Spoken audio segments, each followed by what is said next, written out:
Hello दोस्तों, नमस्कार, प्रणाम। हमारे YouTube चैनल गुंजन संगीत संगम में आप सभी का स्वागत है। आज बहुत ही प्यारा पति पत्नी का नोक-झोंक सोहर गीत सुनाने जा रही हूँ। पसंद आए तो लाइक शेयर सब्सक्राइब कीजिएगा और कमेंट में बताइएगा जरूर कैसा लगा गीत। बरहे बारिश कई उमरिया तो बाबा मोर गावन दे हो। बरहे बारिश कई उमरिया तो बाबा मोर गावन दे हो। सखिया पिया मोरे चले परदेसवाया केले कैसे रहा बैया केले कैसे रहा बाई हो। सखिया पिया मोरे चले परदेसवा अकेले कैसे रहा बैया अकेले कैसे रहा बाई हो। पिया आंध्र वेदन के हावलिया तो कैसे कही सुनऊ बैता कैसे कही सुनऊ बाई हो।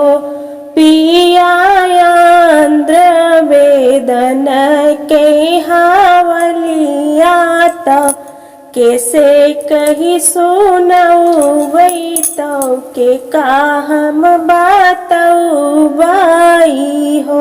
इतनी वचन सुनई पियावा तो धन का समझावाई हो। धन सुनई पियावा तो धन का समझावाई हो।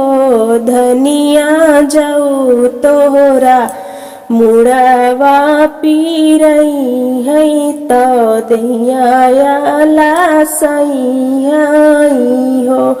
धाना जाऊ तोहरा मुड़वा पीरई है तो दहिया सही हो।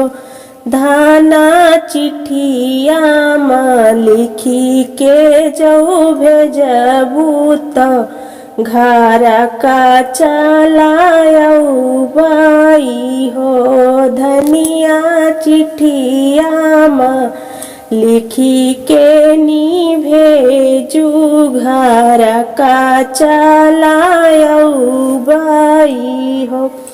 इतनी वचन सुनई धनिया तो पिया से अरज करई पिया से अरज करई हो। पिया कहाँ पौबै कपिया कलमिया त चिठिया लिखी भेजबै तो चिठिया लिखी भेजबाई हो। पिया कहाँ पौबै कागज कलमिया त चिठिया लिखी भेजबै त चिठिया लिखी भेजबाई हो। अचारा के कागजा बनायू तो कजरा से स्याही तो कजरा से स्याही नी हो। धाना देवरा से चिट्ठिया लिखायू चिट्ठिया लिखी भेजू चिट्ठिया लिखी भेजियू हो। अचरा के कागजा बनायू तो कजरा के स्याही तो कजरा के स्याही नी हो। धाना देवरा से चिट्ठिया लिखायू चिट्ठिया लिखी भेजियू हो। एक मास बीतई दूसरे मास और तीसरे मास और तीसरे मास हो सखियाँ लागी गए नववा महीनवा दर्द उनके उठई दर्द लागी उठाई हो। तुही मोरे देवरा से देवरा विपतिया के नायक विपतिया के नायक हो।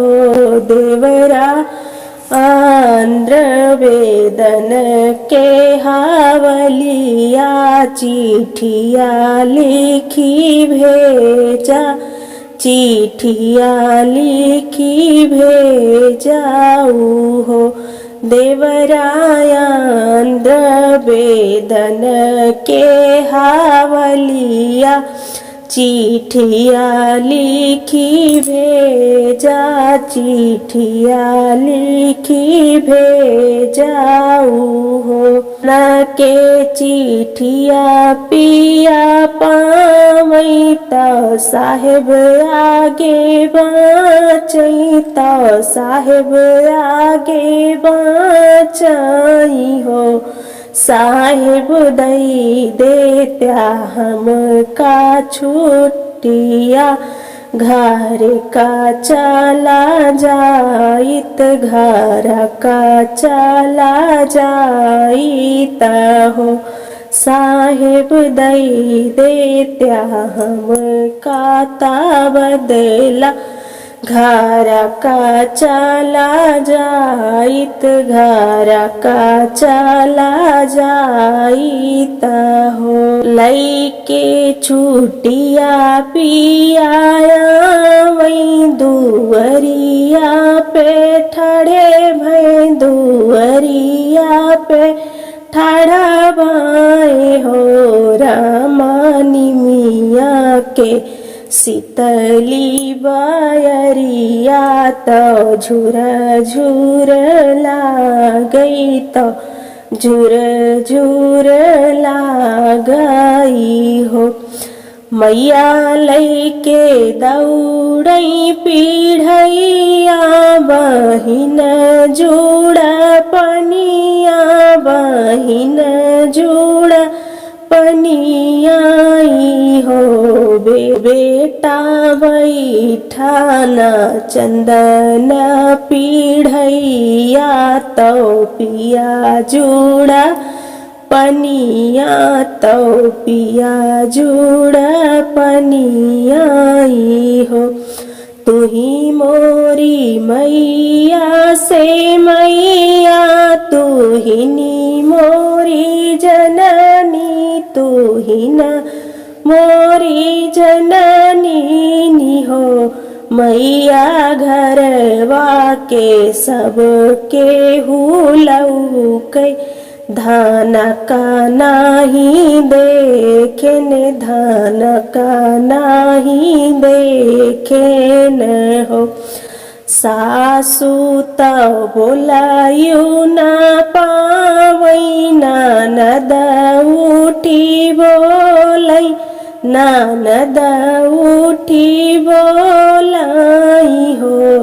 भैया ने लागल ने बुलवा तो आने के हुसी चाई हो।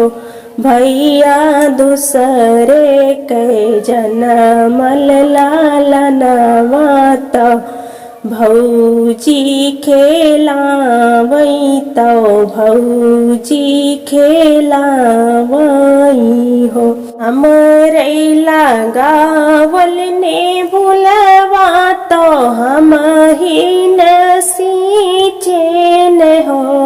बहिनी हमराई जनमल लालनवा तो धनिया खेलावई तो धना मोर खेलावई हो। बरहे बरिस कई उमरिया तो पिया बाबा मोरे गवन दे हो सखिया पिया मोरे चले परदेसवा कहब दुख के से न हो।